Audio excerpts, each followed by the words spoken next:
Tim, I got someone knocking on the door, actually. If you want to get started, I'll be right back.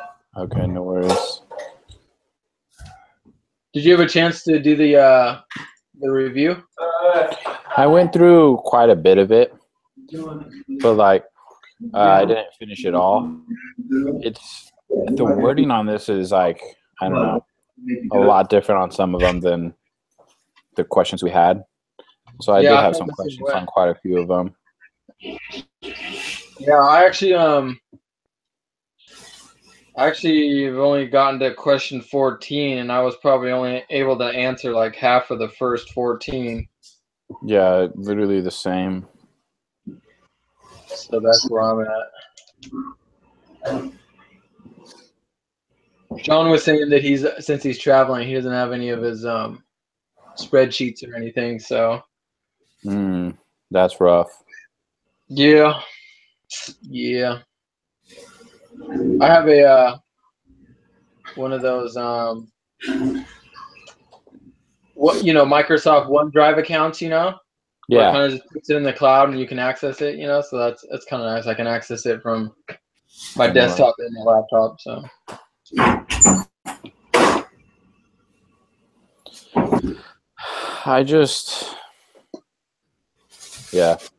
I'm excited. I'm ready to do it. Hopefully Lehigh shows up too. Yeah. Because he works a little slower, but he always gets them right too. So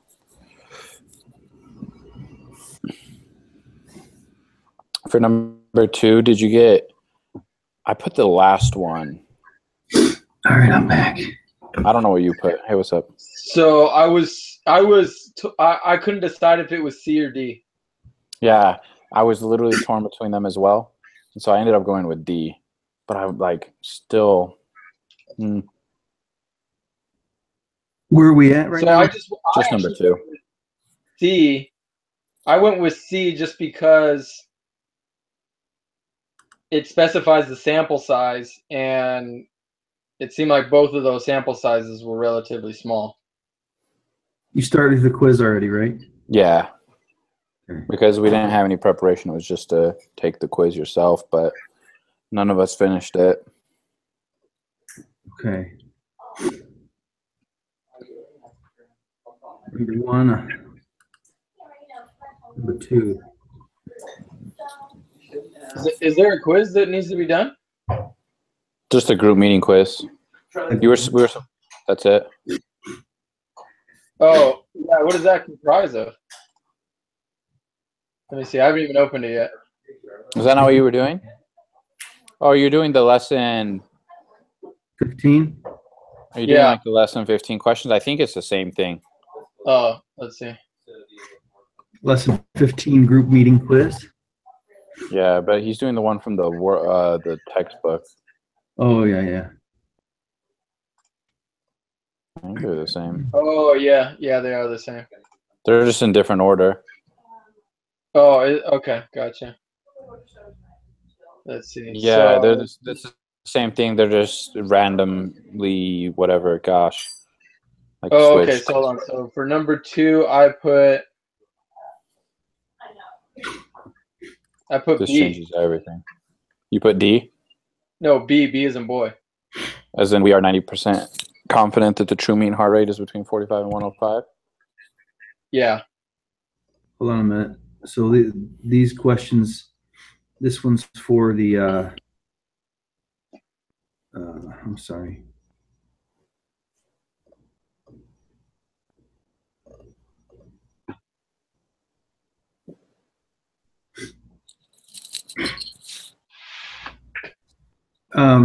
Yeah, they are all mixed up. What is it even asking for number 2? On the group quiz, just given a 90% confidence. It's number 1 on the review in the book. I got you. I'm just mixing up what I'm doing. So you got B? Yeah, that's what Jared put.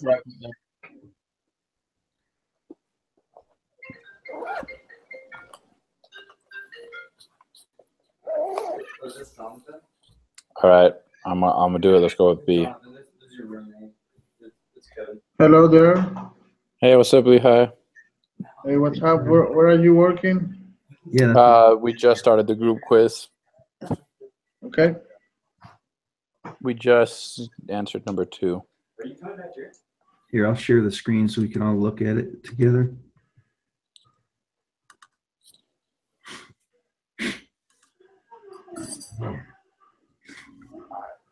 All right. Researchers decided to construct a confidence interval to determine if the difference of the means is significant. To determine whether the confidence interval will be reliable, they created a QQ plots. Excuse me. Both random samples. And the approximate one. Are the requirements for the confidence interval satisfied? Why or why not? Well, if they're normal, that's only one part of it. They also have to be, what is it?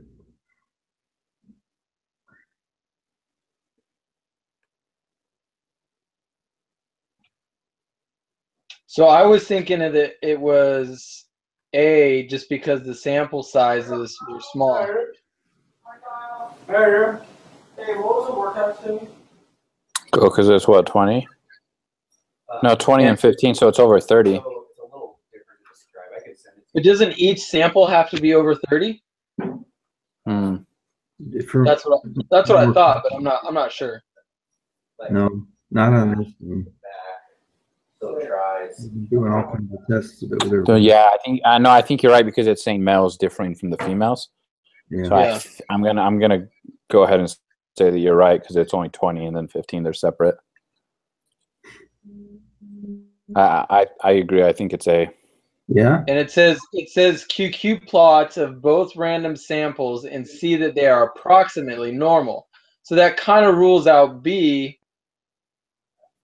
Oh wait, hold on. No, it's not B. I know that.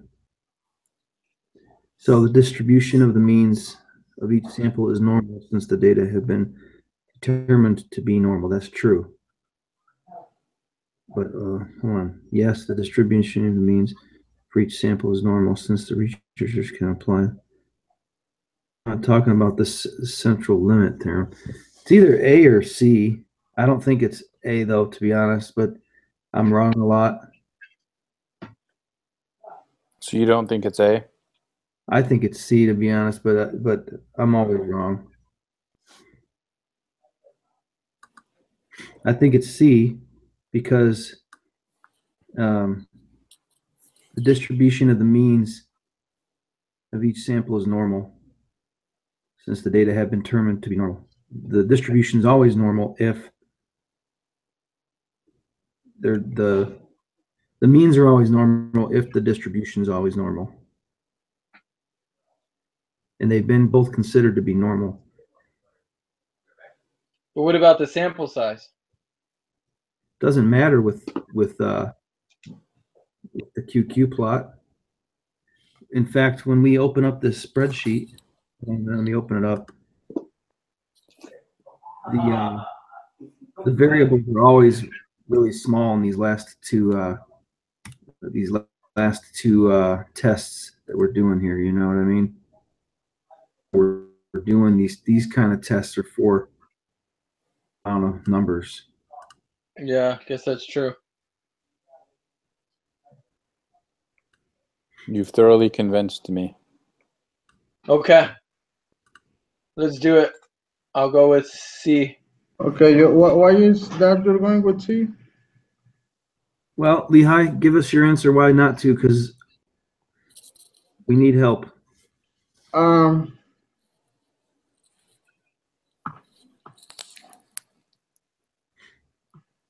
So I know They didn't say if the selected females and males are randomly selected, right? We have a lighter in our drawer. It says researchers, randomly selected 20 females and 15 males. Just not. Okay, yes.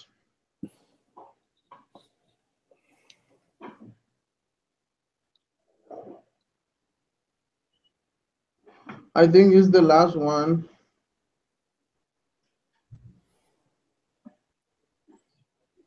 Never mind. Never mind. The distribution of the mean of each sample is normal. It's normal because of the QQ plot. Determines that the distribution is normal. The mean is always normal if the distribution is normal. I know that. Yes. I know that's right. Yeah, it's it would be the last one if we're talking about samples greater than 30, and we use this central limit theorem to assume that the means are normal because of the size. Of the 4 types of confidence intervals listed below, which one is appropriate for this experiment?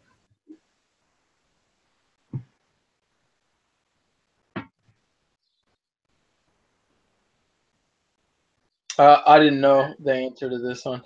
I think it's A. I think it's A.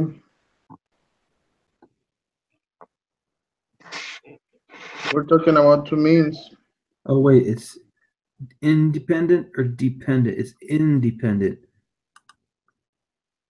Because they would be men and women. Yeah, they are independent because they are even different size. So it would If be if they were dependent, we would have the same number for both. Yeah. And a dependency should be there. So C, right? That's my vote. Number 5, a researcher is interested in estimating the savings account balance of customers at a large bank. She obtains the savings account balance at a random sample of 30 customers. A 95% confidence interval for the mean savings account balance of bank customers is found to be, which of the following would be produce a confidence interval with a smaller margin of error than 95%. Obtain a savings account balance of only 10K customers. No.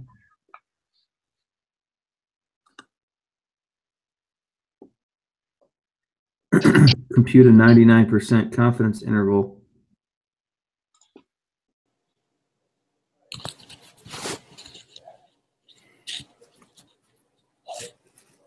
I put D.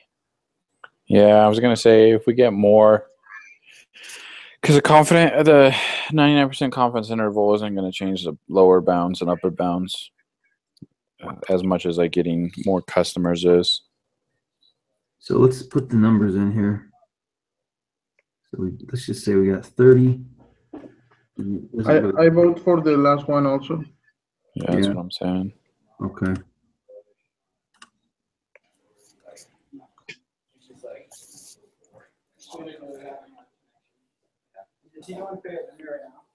Yeah. And then I told her about Factory makes propeller drive shafts for ships. A quality assurance engineer at the factory needs to estimate the true mean length of the shaft. For drive shafts made at the factory. Measures their lengths and finds their sample mean to be 100 millimeters. The lengths are known to follow a normal distribution whose standard deviation is 2 millimeters. Calculate a 95% interval for the true mean of the length of shafts and put your answer for the margin of error, lower bound and upper bound. All right. Let's do it. No, this is different from the The test one, tech book. Wow, text book. yeah, they didn't ask for the margin of error there. I think I'm gonna start saying yes to I don't have my spreadsheet on because my computer's down. Gotta remember how to do this now. I was totally down to go. I know, it was like, because I was sitting in practice rooms, right, and I had planned to get up early at 10. And I'm sitting there, and I'm like, What's the equation for a margin of error? It's just the half. Honestly, it's the halfway point between the two confidence intervals.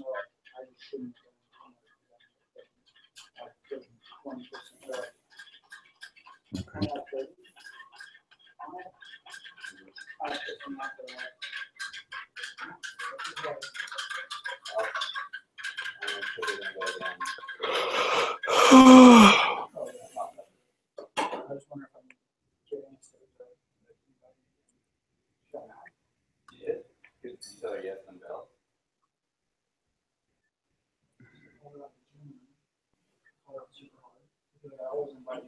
Bullshit.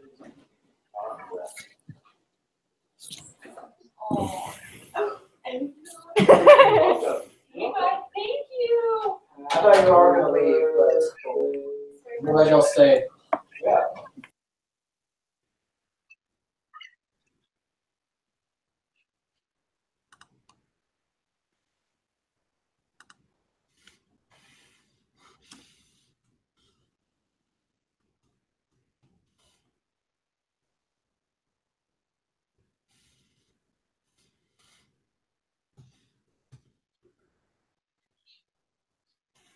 Is that right?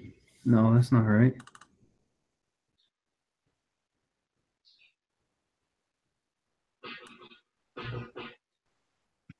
Does anybody remember the formula for that?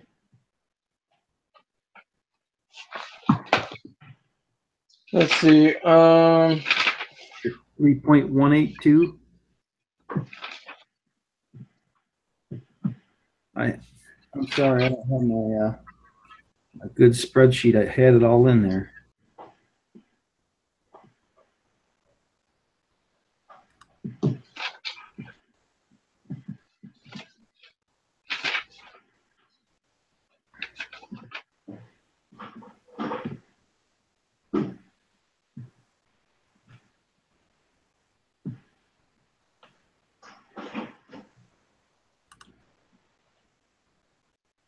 Wait, what am I doing? That's not right.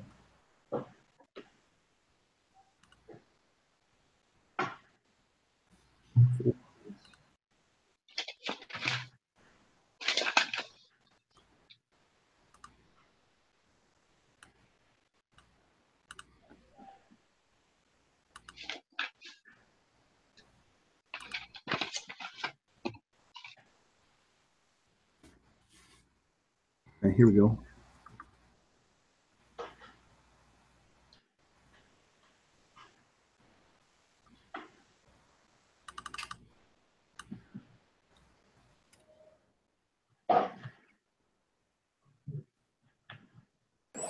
Okay, I got it. For 95%, it is, according to the one Jared sent me forever ago from lesson 10, the lower bound should be 998.040. The upper bound, 1001.960. Is that what anyone else got, or am I way off base here? Let me see. I'm bringing up my old sheet, my old worksheet now. Okay. I was trying to remember what lesson it was to. Yeah, you named it lesson 10 stuff. Oh yeah. Here we go. Okay, so standard deviation was 2. 1,000 was the mean. But what do we put for n? 4, because it says. Oh, that's right. That's right. In the question, it says randomly selects 4 driver shafts made at the factory. Gotcha. So margin of error should be 1.96. That's what I'm assuming. Like, how do you do it again? I can't remember now.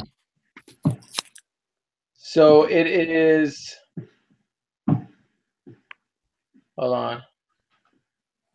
I just had the worksheet that Jared gave me. He did.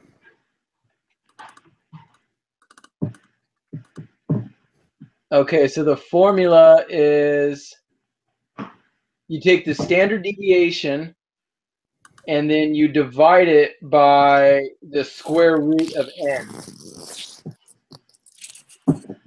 And then Charlotte.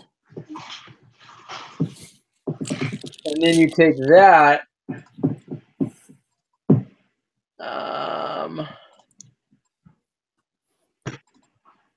Where are we introducing the 95% confidence interval?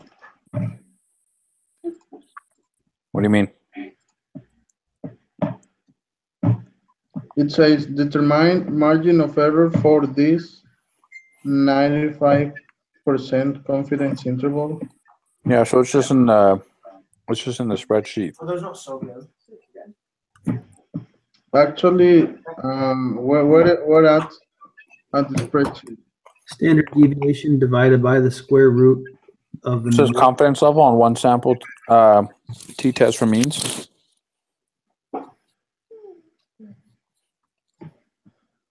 But Where are you at? why are we Lehigh? using t-test if we know the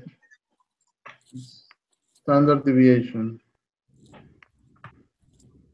Look at the confidence intervals. I wish I had my spreadsheet. I have this all laid out for which goes where.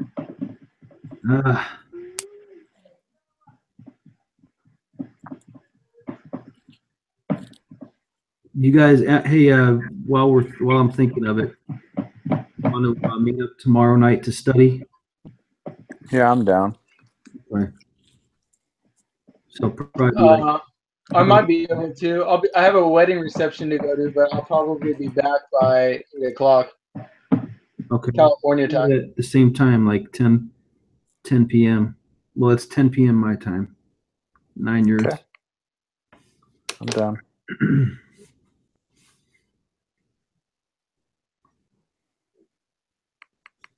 Yeah, let me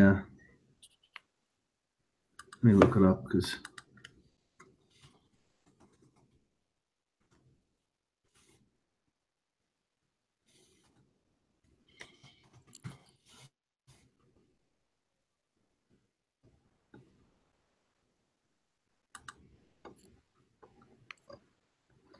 Okay. I'm in lesson 10 right now. Section 3.3 talks about the margin of error. I'm trying to remember if it's trying to find that formula it had. This is Stephanie from statisticshowto.com, and in this video I'll show you how to calculate Margin of error is the critical You'll see value two formulas of times margins of error. standard One says to deviation. multiply the critical value by the standard deviation, and the second says to multiply the critical value by the standard error. Well, as we're normally dealing with statistics, not populations, then nearly every time you're going to use this second calculation. But just know this first one exists if you do have all of the data from your population. But I should note that this is extremely rare that you'll be using equation. The equation is deceptively simple. Let's say you're given a critical value of 1.645. Critical value is a t or a z score. A standard error. Yeah, see, we were given the z-score for 95%. We were given the z-score of 1.96. So since the 5, and this is your margin of error. However, you're coming up with 1 critical value, for standard error. the This is something you need to work out. Let me give you an example of the type of question you. So yeah, we just have to step 1, find the t or the z score, which is I think it was standard deviation. Here, I'll just tell you.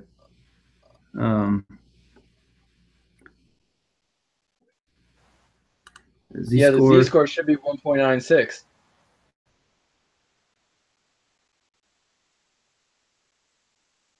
Because when you put that into the applet or whatever, that's what it comes out with. If I remember right, that's how we got that.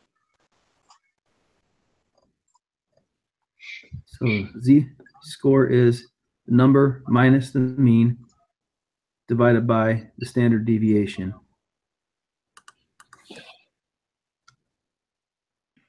My vote is 1.96.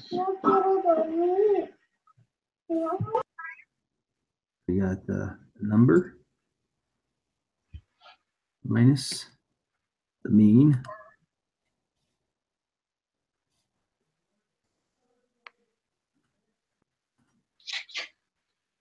divided by standard deviation. Not right.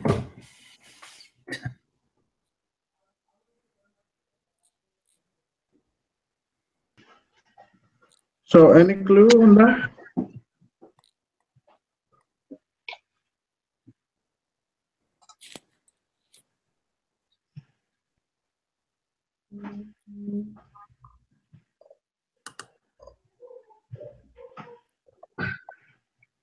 Wait, we gotta do the square root of it. That's right.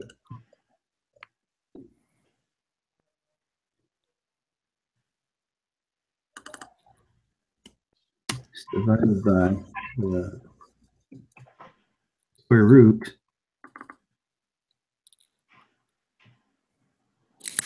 Remember.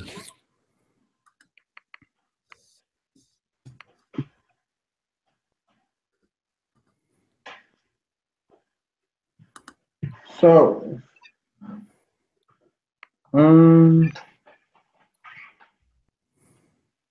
I can't remember what the heck I'm doing. I'm sorry, guys. I'm pretty sure what we have is right. Okay. I'm gonna trust you because I have to study. We'll study a spreadsheet tomorrow. It'll be easier with it. What did you get? Margin of error of 1.960. I agree. Input the lower bound. 998.040.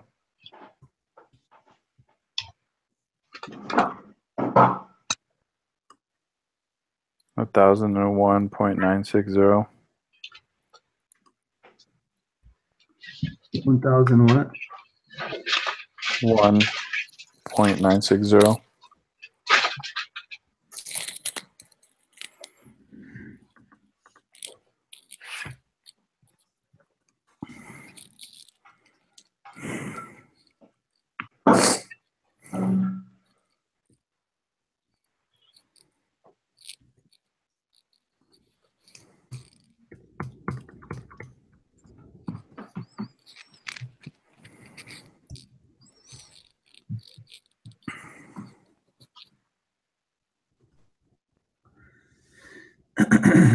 Oh.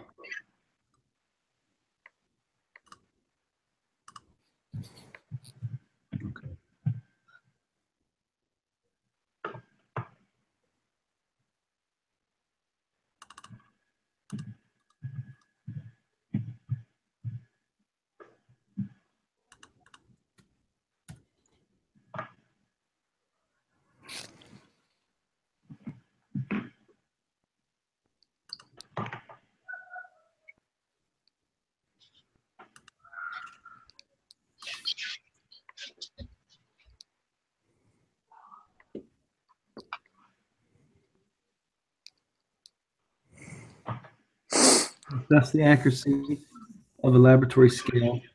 The standard deviation that is known as 1 gram is repeatedly weighed a total of n times, and the mean of the weight is computed.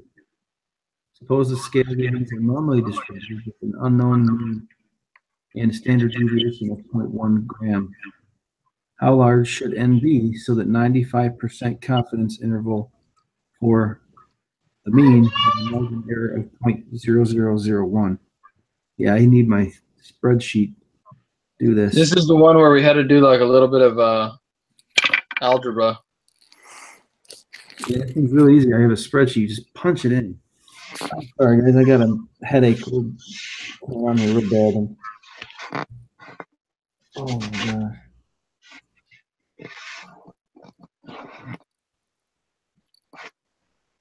I'm no help at all right here. I can't remember number 9.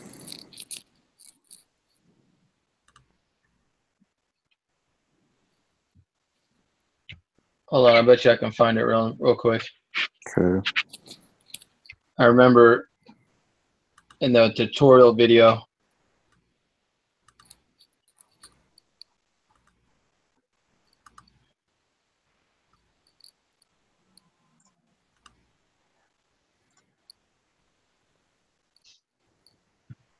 So I got the formula to calculate that. What is it?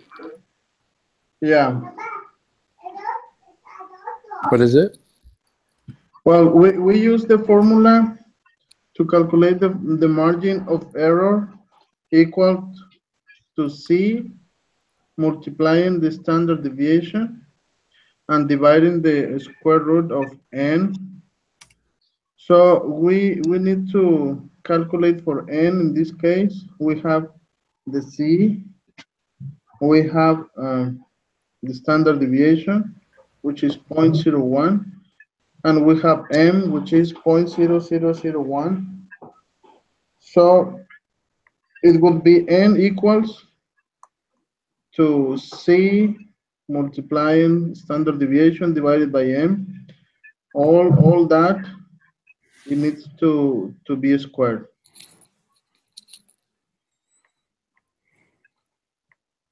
Here, I found it. Here, this will help. He'll set it up for us right now. We could probably just follow along.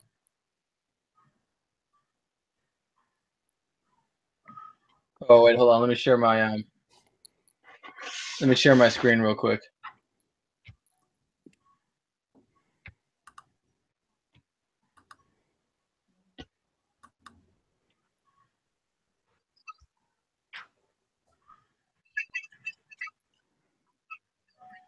Can't hear him. So it's the z-score times the standard deviation divided by the square root of n.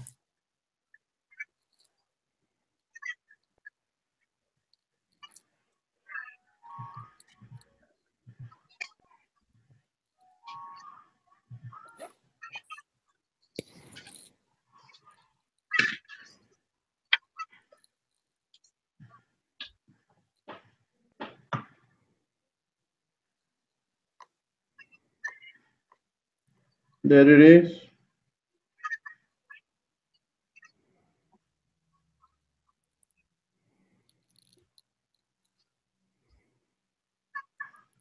That's the formula. Right? That's what we're looking for, right? That's the formula? Yeah, that's the one I tried to explain. I got 38,416.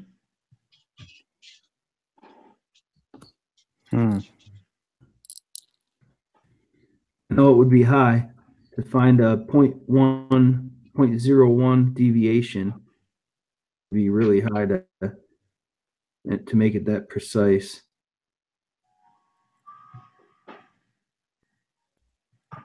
And this is talking about how many samples do they need to have that mean with a margin of error of 0.0001.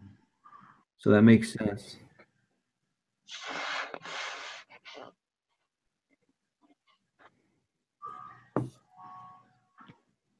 The mean area of the several thousand apartments in the new development is advertised to be 1,200 square feet. A tenant group thinks that the apartments are smaller than advertised. They hire an engineer to measure a random sample of apartments to test their suspicion. And alternative hypotheses are that it equals 1,200 and then it doesn't equal 1,200. So I think it's 1 or A. But they're asking if it's less than. Right? Yeah, it says So that I the put D. apartments are smaller than advertised. Yeah, I put D.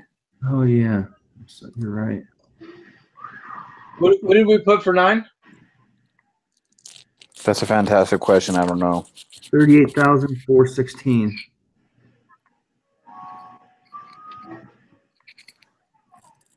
$38,416. Yep. In a statistical test of hypotheses, we say we reject the null hypothesis with a level of significance.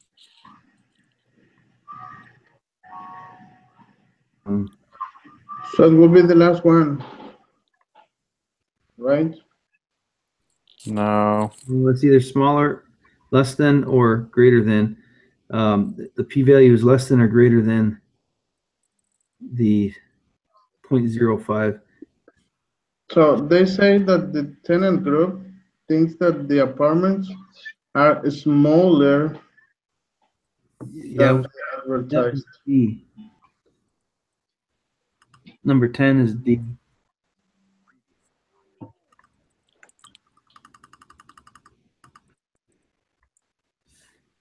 I can't remember if 11's A or B. But let me look it up real quick.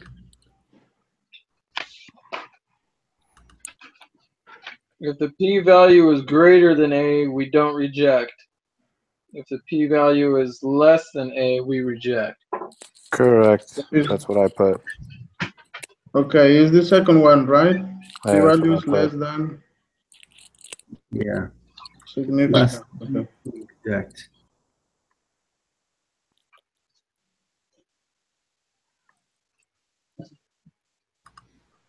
So it's B, right? Yeah. A group of statistics students wants to determine if students in some apartment buildings get better grades than students in others. GPAs from an anonymous random sample size 15 from each of 4 different apartments.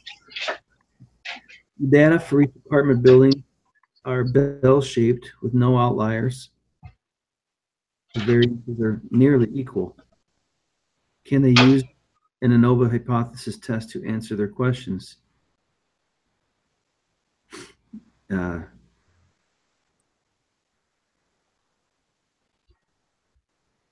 Yes. I think it's C.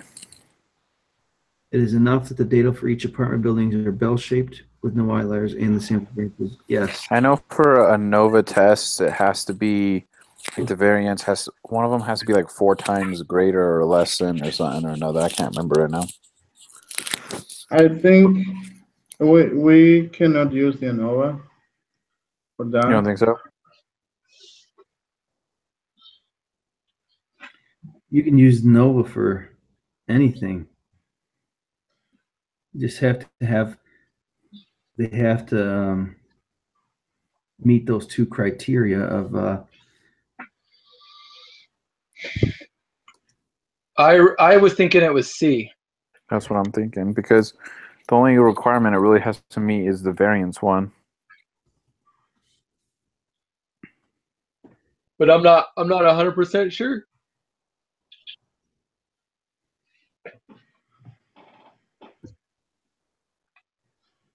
Okay, yeah, I think they can use it. Sorry.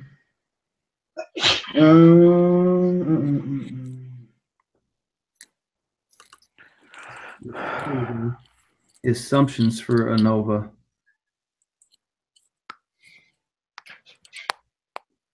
ANOVA was less than 14, right?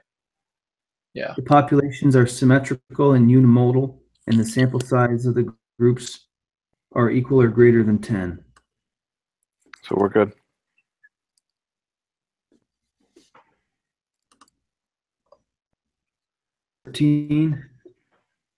Is working So on what is your answer for 12? C. Right? It is enough that the data for each apartment building, okay. How do you know that variances are nearly equal? Okay, it says that. Yeah, it says. Okay, got it. Thank you. All right, question 13. A medical researcher is working on a new treatment for a certain type of cancer. The average survival time after diagnosis for the standard treatment is 2 years. So the null hypothesis is that average survival time after diagnosis is the same for the new treatment and the standard treatment. In an early trial, she tries a new treatment on 3 subjects who have an average survival time after diagnosis of 4.5 years. Even though the sample is small, the results are statistically significant at the 0.05 significance level. Consequently, she rejects the null hypothesis. In a future study, it is determined that the new treatment does not increase the mean survival time of the population of all patients with this particular type of cancer. The researcher has... She has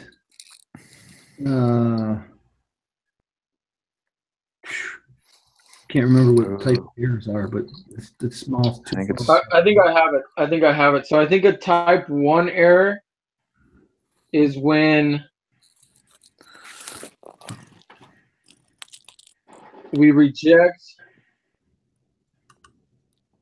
the null when we shouldn't, and a type 2, I believe, is when we fail to reject the null when we should have. So it is type 1. Yeah, the incorrect rejection is type 1. All right, let's do it.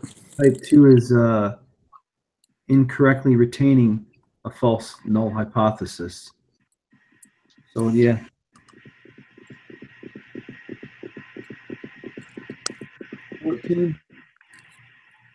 If level of significance alpha is made very small, thereby making the probability of committing a type 1 error very small. Probability of committing a type 2 error. It'll be large. So A. I literally looked it up in the lesson right now. It's a sentence that says, if the alpha value committing a type 1 error is very small, the probability of committing a type 2 error will be large. Cool. So conveniently that I had just flipped to that. All right, the nicotine content in cigarettes of a certain brand is normally distributed with a mean milligrams and a known standard deviation of 7.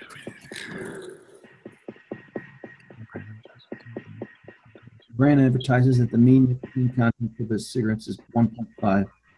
Measurements on a random sample of 100 cigarettes, this brand gives a sample mean of X bar 1.53. Is this evidence that the mean nicotine content is actually higher than advertised? Time for this test the hypothesis. All right.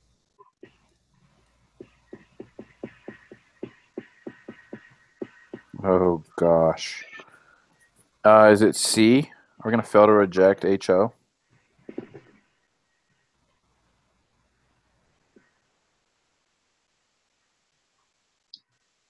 How do we do this without concluding a p-value?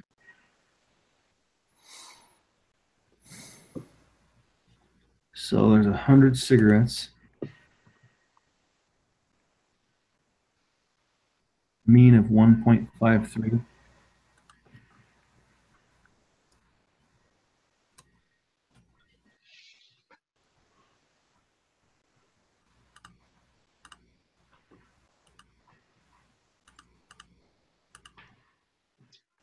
John, which spreadsheet are you using? I'm using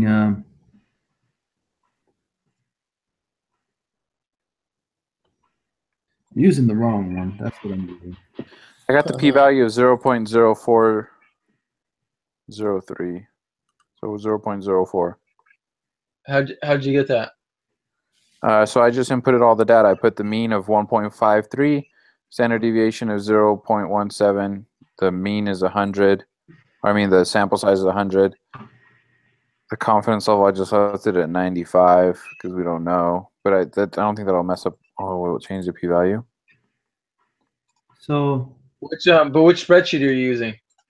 Just the one test. quantitative inference procedures. Uh-huh. And I'm doing a one sample t-test for means. So if you change the confidence, it Oh, doesn't okay. Gotcha. value. It only changes the confidence level interval. Yeah, so it's fine. And then the null hypothesis is 1.5 and greater than. Yep. So it's less than. So we're going to fail to reject, right? Confidence level of 0.05. So that 95 is right. So you should conclude that because it's less than 0.05,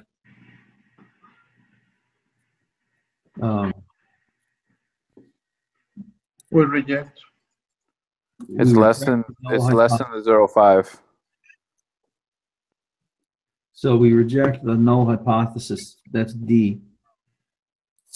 Or no, don't we reject A? You always reject the null hypothesis. You are You either right. reject the null Yeah. hypothesis or you the null hypothesis. Correct. You're right. My bad. So D. Yeah.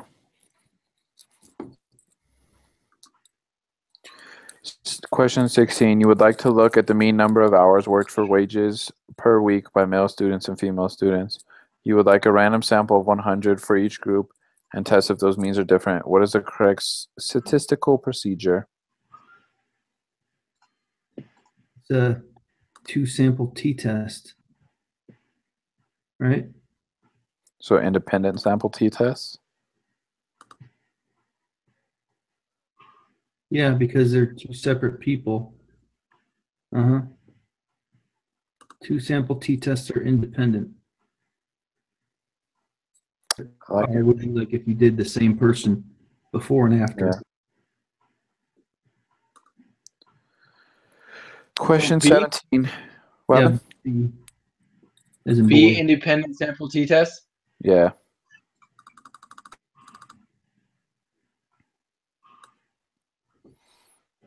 Question 17. An educator is interested in academic achievement by males and females with similar academic support systems. She decides to use brothers and sisters raised in the same house.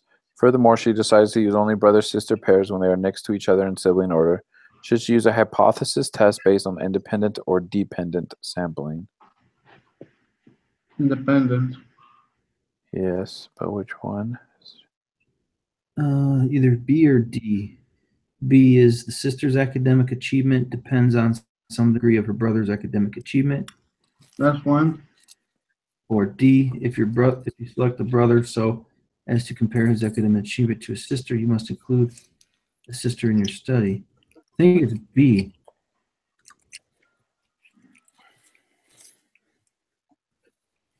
Which one?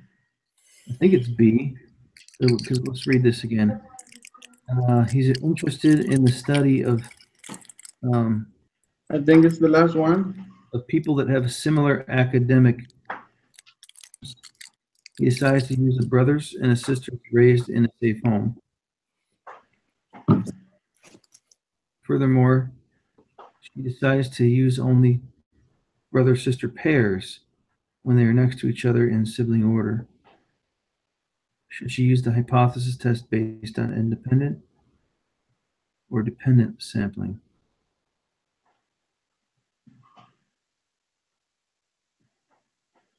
It's the last one. It's dependent. Because if you include a brother, you need to include the sister as well. Okay.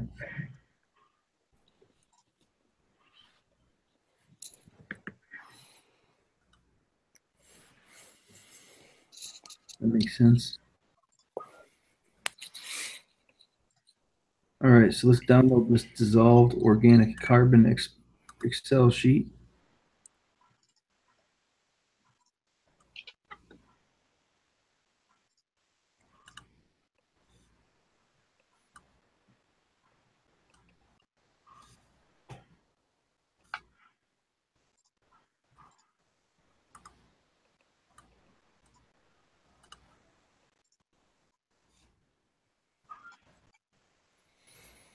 Okay.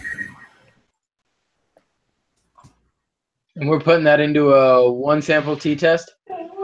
Yeah. Yeah. They'd like to construct a 95% confidence interval, dissolved organic carbon levels in the field. Of the 4 types of confidence intervals listed below, which is the appropriate for this confidence interval between the different siblings using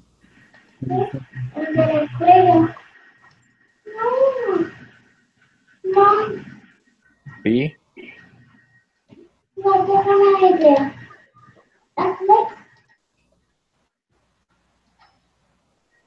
or D? don't remember what it is.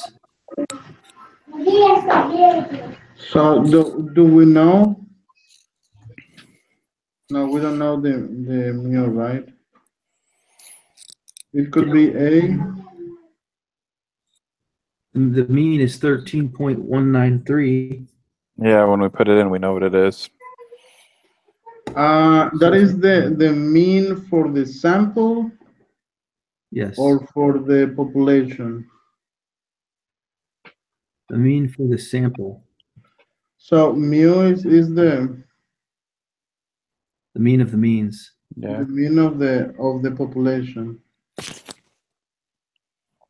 So we don't need to know that test because the standard deviation is known for this sample, and we don't need the confidence interval for mean when standard deviation is known, because we aren't doing that kind of test. I think it's a confidence interval for mu when standard deviation is unknown. We have standard deviation. We know what it is. How do you know? Because you input the data into the Excel, and it literally gives it to you. It's 4.326. Yeah, that's the standard deviation Correct. So for it's the known. sample, but not for the population. Where are you getting population? Because Or- the symbol there is the symbol of population. The S symbol is the symbol for the sample. So it's asking us, of the 4 types of confidence intervals listed below, which one is appropriate for this situation? And because we're not running a test where sigma is unknown or known, in my opinion,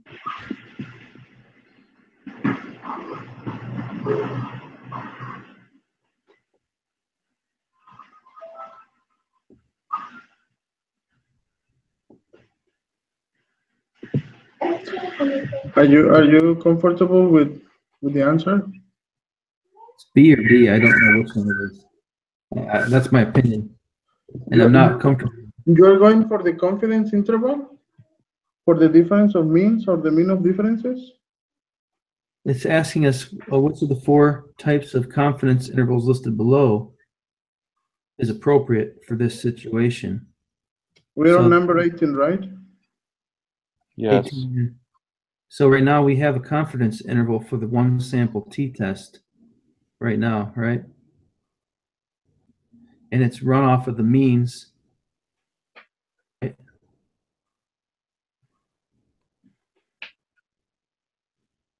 Or is that wrong? That's what I must say. That's what I'm assuming.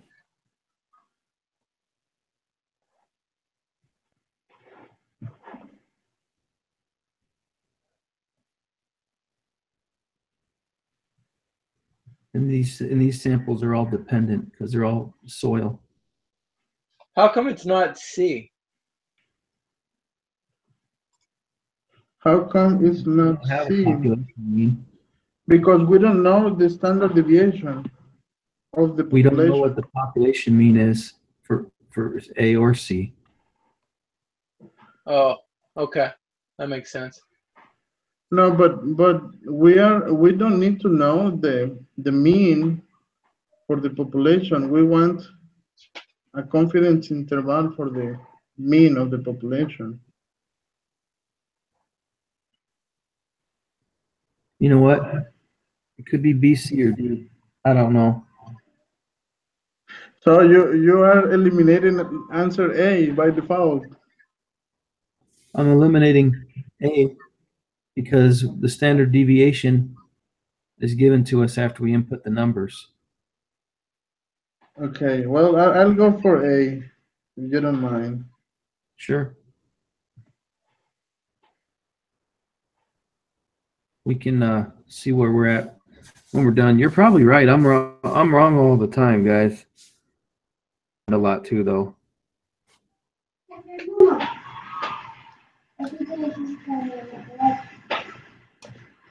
Look, Let's just all pick a different one. See who ends up being right. we have a second try. Yeah. So look, we are using the t-test, right? Yeah. Are you agree? We use the t-test because we don't know the standard deviation. When we know the standard deviation, we use the c-test. Not sure if that makes sense. So it's asking us We will use which of the 4 confidence intervals listed below are appropriate for this situation. And running a one sample t-test for the mean. That's the test that I got. I just ran it. We have all the numbers. We have all the numbers to run that test. Get the confidence interval because we have all those numbers. It didn't give us the mean or the population mean or deviation ahead of time. That's why I believe it's either B or D. I think it's D. Sense of what I just said? Makes sense to me. But I feel like they're independent. Yeah. Because they're not dependent on anything else, right? Or are they? Well, usually, to be honest, dependent are like this paired sample t-test, and then the independent are the 2 sample t-test. Sure. I'll go with B. I'll go with D. And we can figure it out. Which of the following is the 90? I'll go with A. Okay. Which of the following is the 95% confidence interval for this analysis? Answers for the margin of error, lower bound and upper bound. So, margin of error.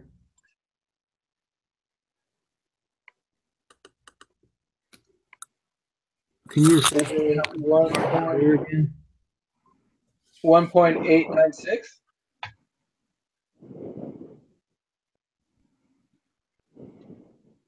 And how do you get that again?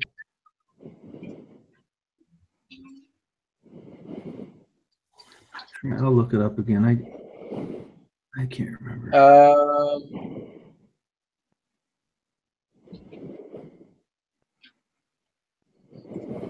Yeah, same thing as before. The standard deviation divided by the square root of n, and then you times that number by 1.96.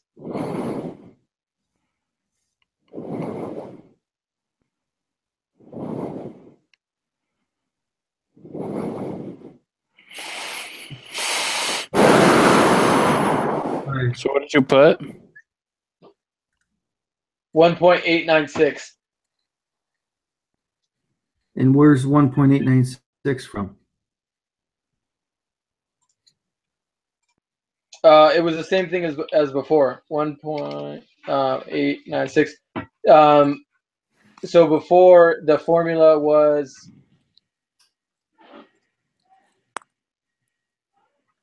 let me see if I can 2.025. Let's see if I can find that. Oh wait, I don't remember where it was in lesson 10. How did you get it, Lehigh? I used the t-test on the spreadsheet. I actually got the same thing as Lehigh on this one. Oh really? Yeah. And how are you getting it again? Tim, can you type it in the chat box, the formula you used? So I just did the same thing. I used the Excel spreadsheet it gives us, and then from the lower and upper bounds, I found the middle point and just subtracted it from the lower bound. I don't do the whole other way. Because Okay, when you so the lower bound is 11.168, right? Yeah, 11.168. And the upper bound is 15.217. So I add those two together and then divide by 2, which gave me like 13 something. I don't remember what it was.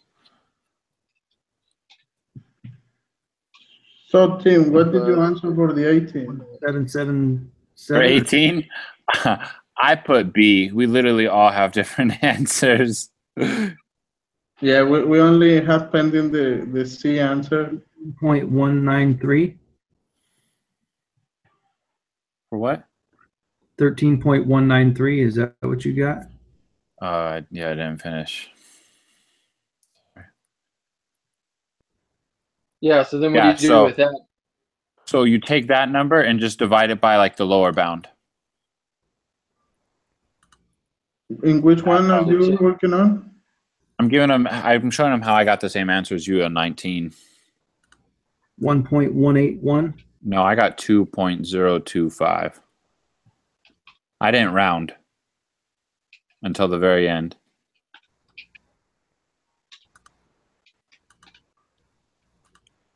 I didn't either. If you are using the C, you will get a different value. The 2.025 is using the t-test. Yeah, that's what I did.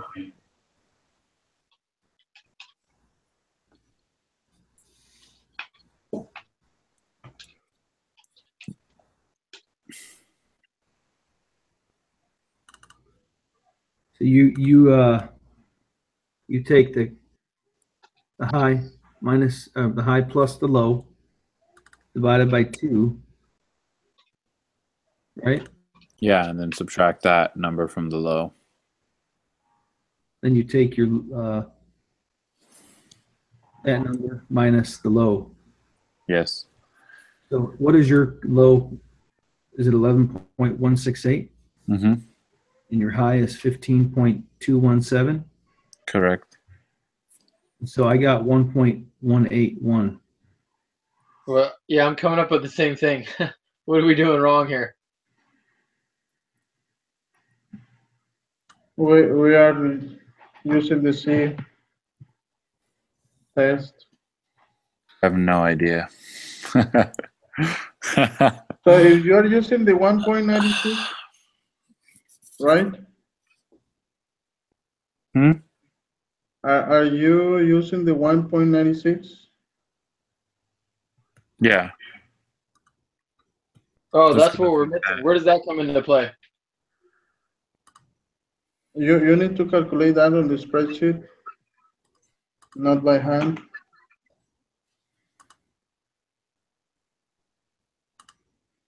We can do the same we did on 18, if you want.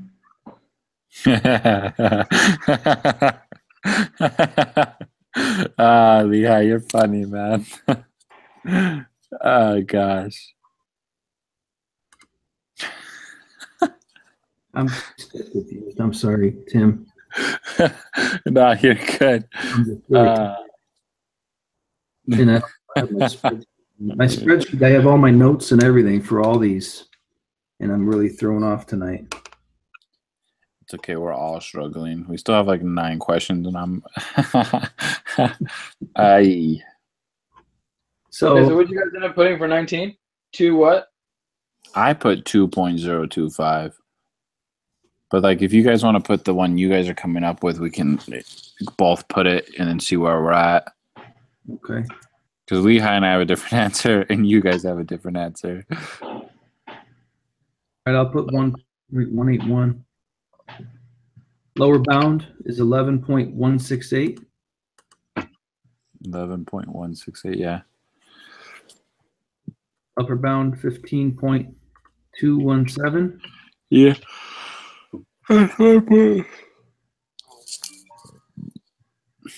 All right, used hammer, New York and LA. So, do you know that if you have a different margin of error, your lower and upper boundaries should be different also? Yeah, and that's where I'm confused at. Because if we have the same lower and upper bounds, why are we getting different margins of errors? So how about this? Did you get 13.193 for the difference?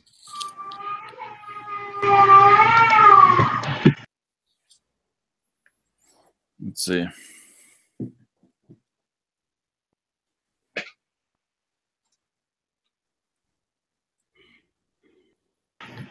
So you're on 22, right? 13.1. I did 13.1925. I didn't round that answer.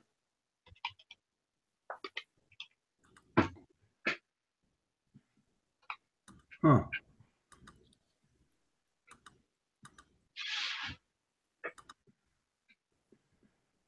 So it doesn't matter if I round it, I still get 0.18.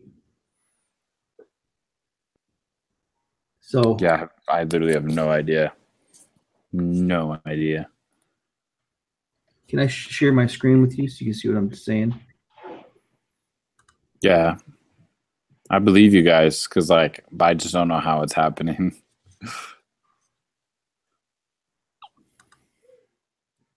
All right, so here's what I'm talking about. Got my 0.950, right? Confidence interval 11.168 for the low, 15.217 for the high, and then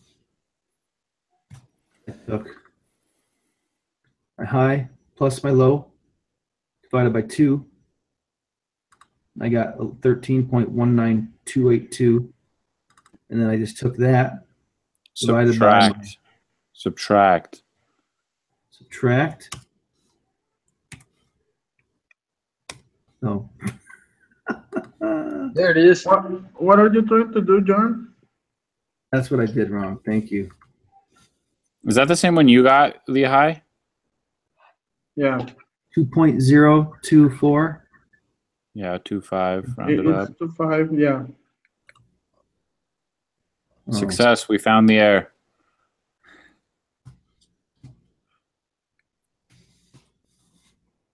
$22 is another one I don't think we're gonna agree on.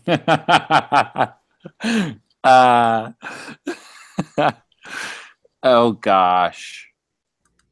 I am not excited for this test.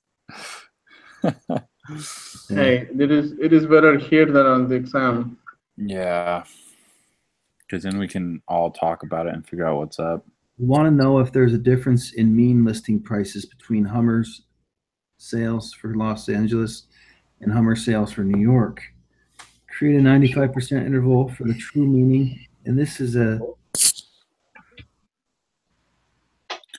I don't know what to do for this because there's more in the Los Angeles than there is in New York. that doesn't matter. It's going to be a two paired test, t-test. Yeah, the paired t-test, you need it because it'll skew your data. What do you mean?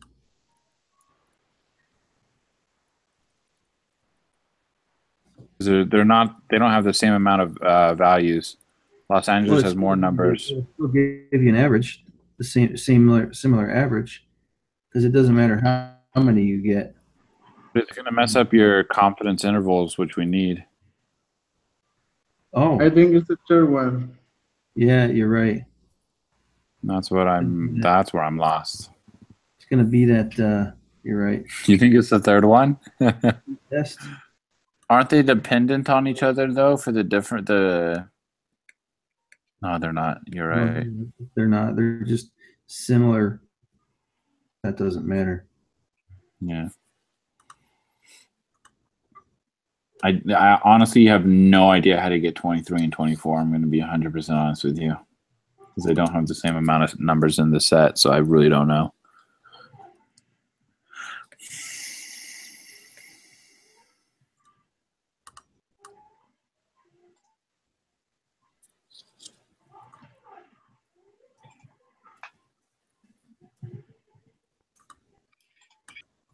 So we will use the two Now we're using the sample paired t-test, test, right? right? Yeah.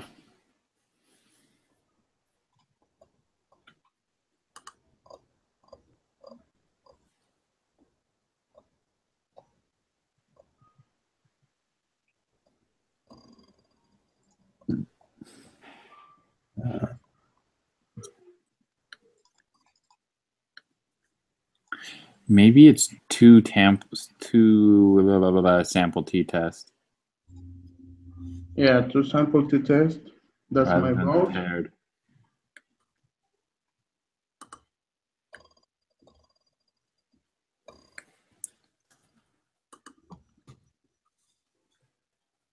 Okay, so It's gotta be.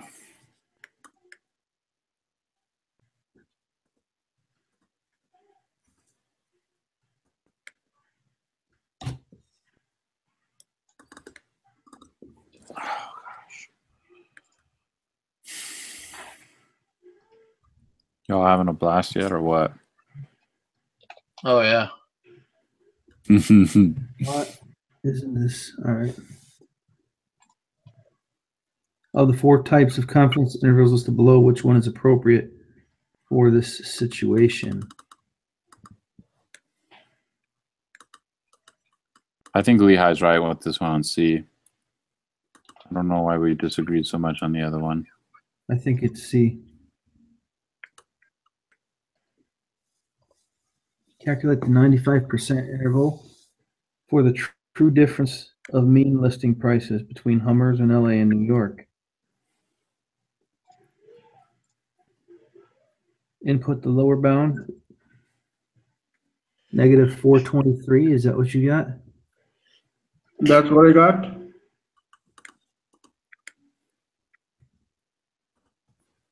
And the upper 5,417. I feel like that's skewed. Yep. Wait, are we using the 2 sample t-test or the paired t-test? The two sample. Simple. Yeah, because we have different size of samples. Numbers. Wait, what'd you put for 23? 423? Was that negative or positive? Negative 400. Negative 423.23. 238. Got it. Got it. We on track. Exercise bone density study. Exercise bone density study. All right, so we have 3 different tests, and they're all related. So, let's see here. ANOVA. Mm-hmm.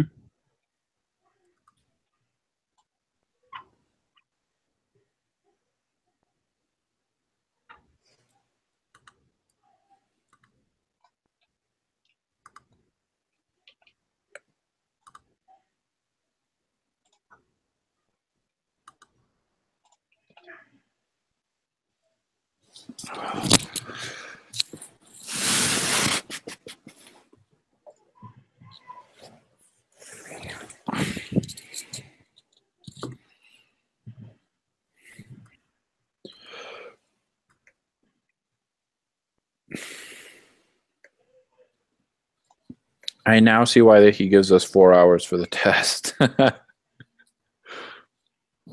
Goodness.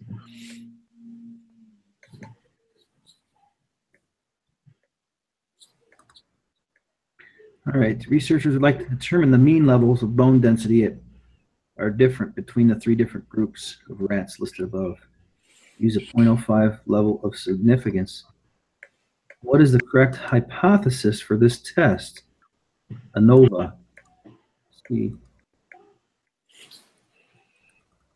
Calculate a test statistic.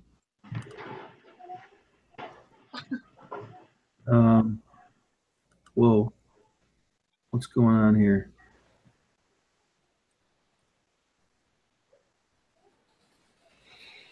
Something's going on with my spreadsheet.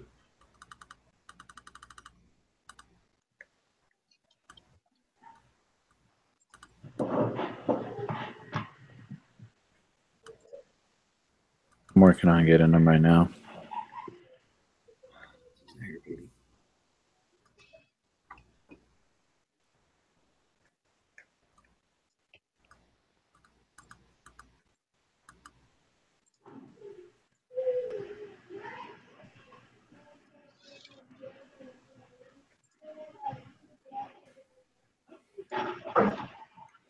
The test statistic, I got 7.98, not 7.978. Anyone else? Almost Not there. yet there.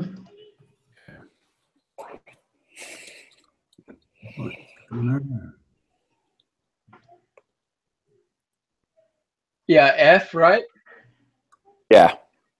7.978. Okay, that's what I got. Perfect. And for the p-value, I got 0.00189. Blah, blah, blah, blah, blah. Can you say those two again? Which one? 26, 27? 26, I got 7.978. Okay. And the p-value you got? I rounded it up and I put 0.002. Right. Use a significance level of 0.05. What is the conclusion of this test? If it's higher than 0.05, we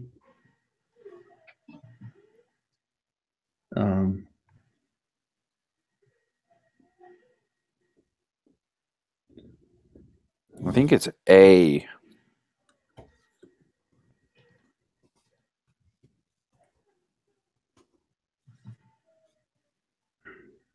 so if the p-value is less than 0.05, we reject the null. I think is the fourth one. The fourth one? Yeah. So the p-value is less. So we reject the null hypothesis and conclude that. But we don't have. Oh well.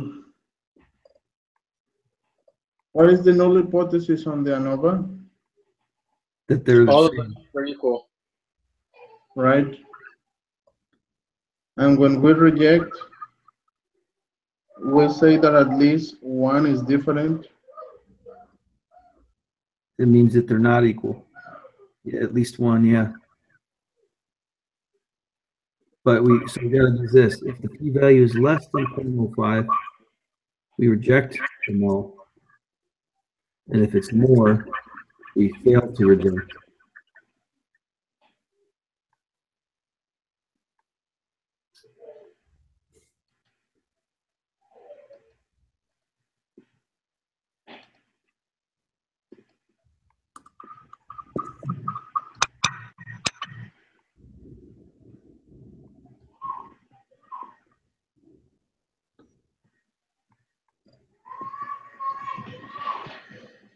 I don't like this one.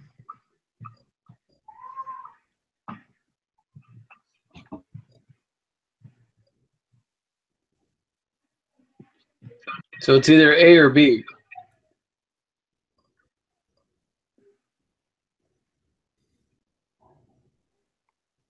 I think it's D. So our p-value is less.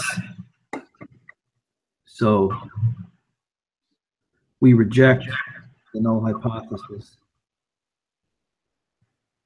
that they are the same.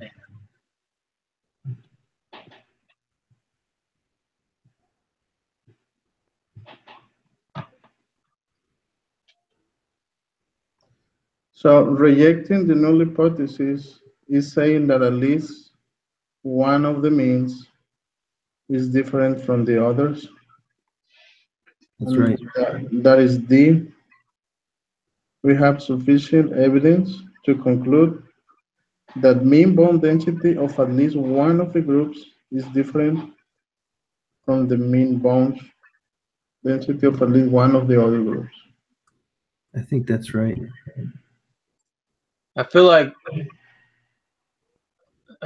A, B, and D all say the same thing pretty much.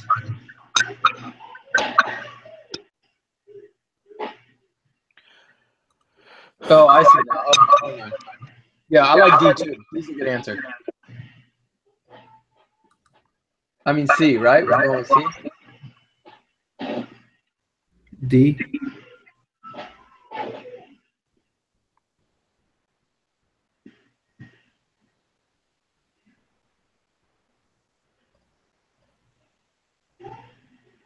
By the way, the answer I took for 18 was I got wrong. Which one? For 18, What did you get? I put B. You put B? Yeah, B is a boy. Okay. So I put B for it. Coming back to that. So you move from B to D.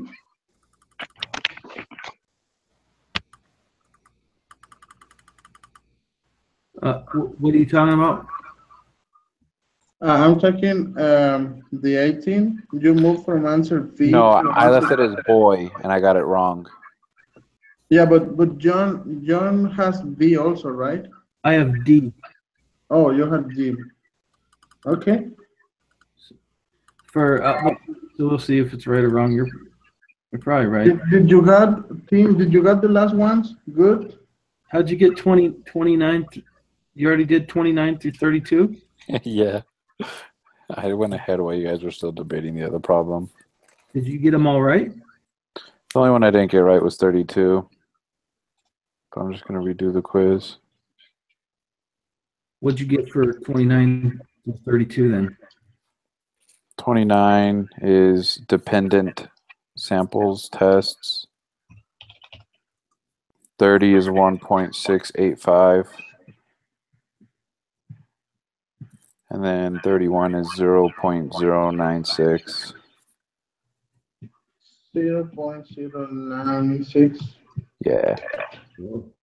And Put in a 0.90. the last one, you got wrong the last one? Yeah, I got the last one wrong. So with that confidence and with that p-value, we reject the null. There is sufficient evidence that there is a difference in the main cost tickets. Letter B, what did you place there? I put C and I got it wrong, so it's got to be B. Okay. All right, I'm going to submit mine. If you don't want to submit yours yet, Lehigh, I'll. You can wait a minute if you want. What was 31? Let me see. It's 0.096. So 32 is B. So, okay. What was 18? 18. What others did you get wrong, Tim? So the only ones I got wrong was 18, 32, and 28. I got 18 wrong. That's it. It's A. 18 is A. Look at that. Lehigh was right all along, guys. Was. Props, Lehigh. Well done. Yay. Yay. So which one is the other you got wrong? 28? 28, 32, and 18. What did you place on 38? Didn't you put the letter D? No, I didn't. I had put a different one. Okay. So you're working on correcting all of them, right? Yeah, I'm working on it right now.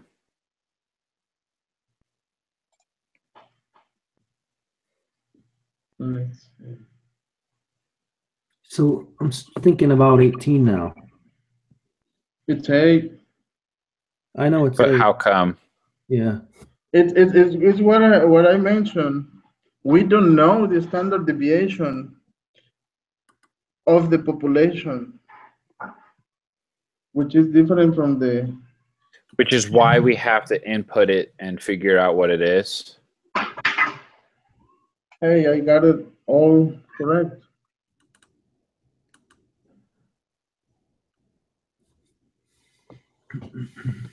So, are you getting that? That we don't know the standard deviation? So we have to go of the population mean. Is that what it is? Don't know the standard deviation of the population mean. Is that why? I don't get your point.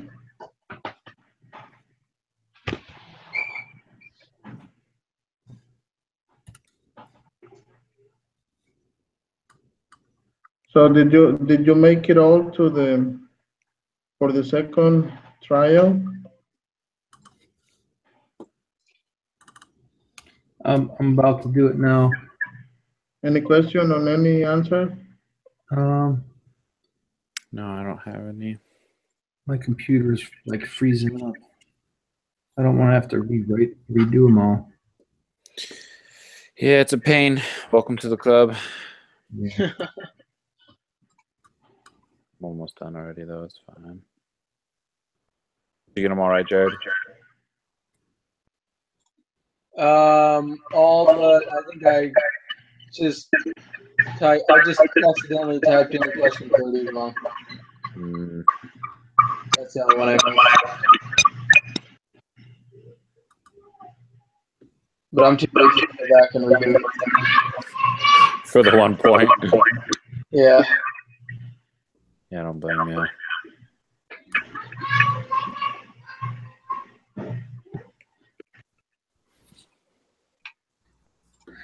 So 2 is B. My computer won't let me copy and paste that. Something's going on. Oh my gosh. What the heck? My computer's frozen up.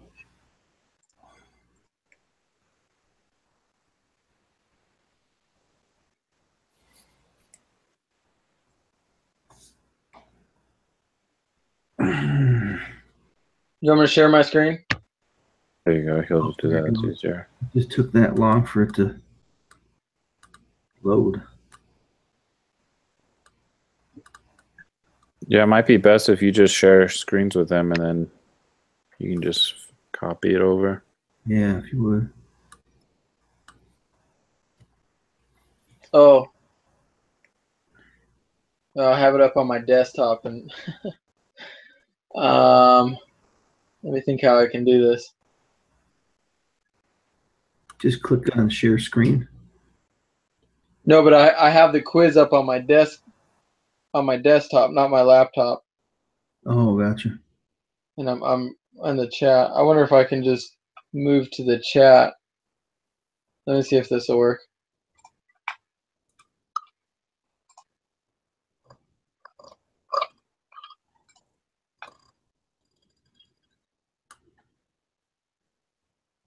You know what? I got it. It's loaded now. I just have to scroll through it though.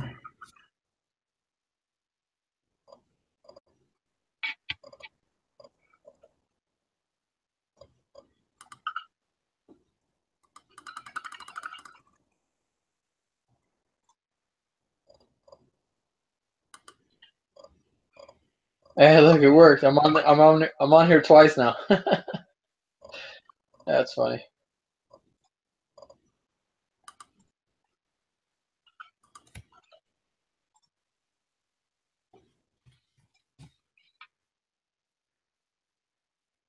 You know that one number 7. I thought that the numbers were too high for. You had it right.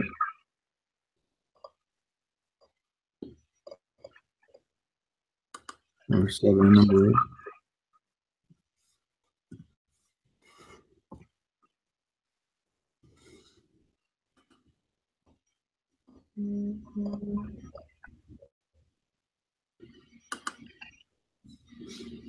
That 38,416 one.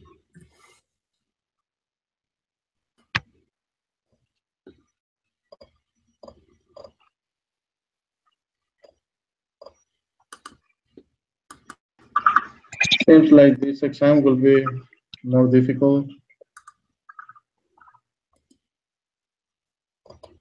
than the previous one.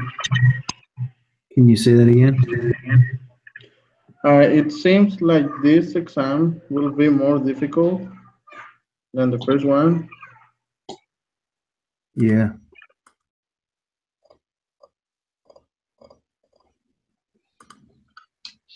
Okay, you guys good? Yeah.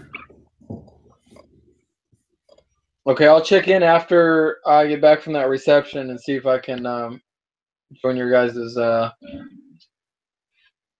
study. So, same group. time tomorrow night? Yeah. Okay. Thank you, guys. Oh, no problem. Thank you. Thank you.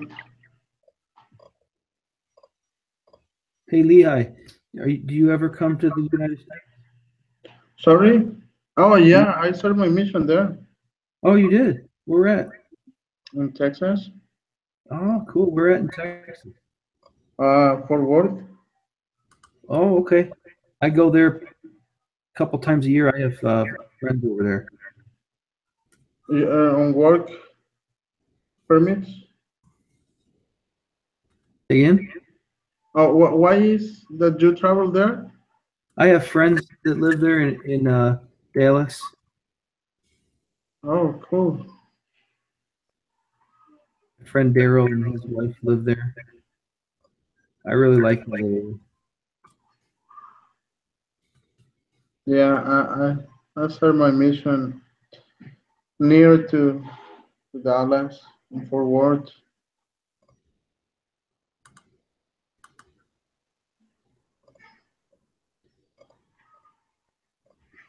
Did you ever come back and visit? No, I haven't. I haven't gone back. Not that easy.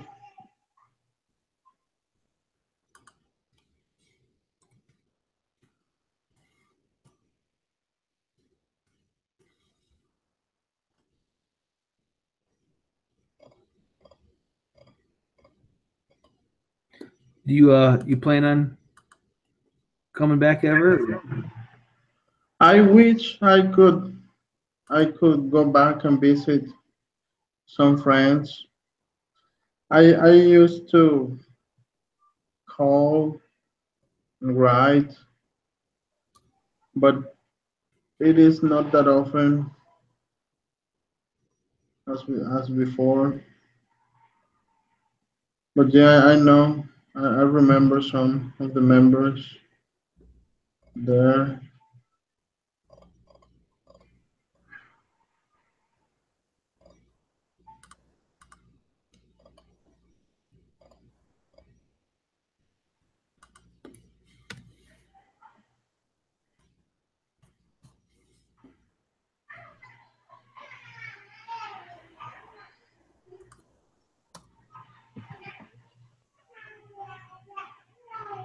How old are your kids again, Lehigh? Sorry, How old are your children? my children. Are you hearing them? They are 6, 3, and 2. Oh, awesome. They are small still.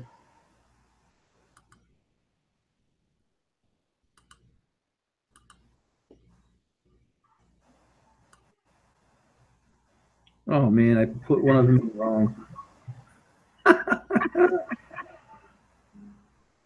Oh no. Yeah, I put in 1800 and I was an accident. You miss only one?